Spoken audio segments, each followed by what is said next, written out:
This is a PSA to all the gentle parenting children. Y'all children need their ass beat. Point blank. I think I've talked about this a lot, but this conversation always intrigues me, so I'll entertain it.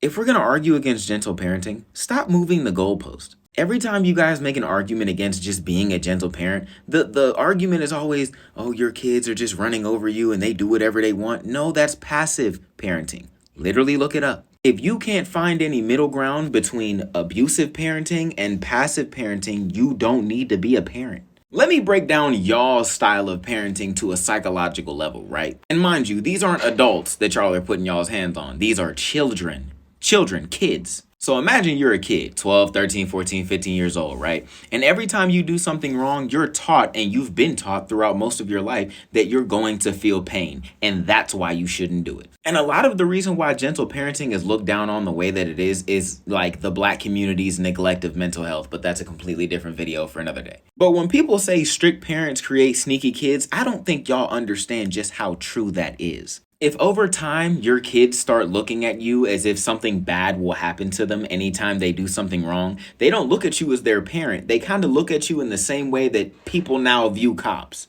I follow what you say because you're in a position of power, not because A, what you're telling me is right, or B, I give a damn about what it is that you're saying.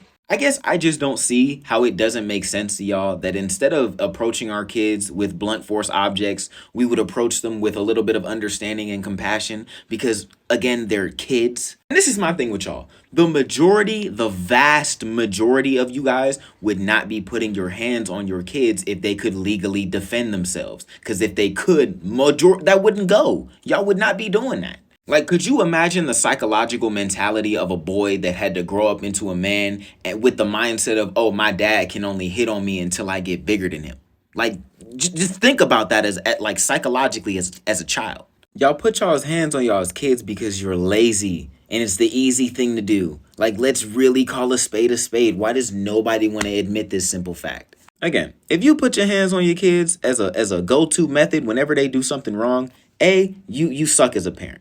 2, you don't know how to parent. And 3, which is probably the worst of all, you don't even want to try to know how to parent because you're satisfied in the way your parenting works. Meanwhile, you think your kids are obeying you and respecting you and listening to you. Meanwhile, through years and years and years of the way you're treating them, they're literally building up resentment for you. And then when you end up in that foster or that nursing home, whenever you get 65 and nobody loves you and nobody is there to take care of you, just remember this conversation that we had today.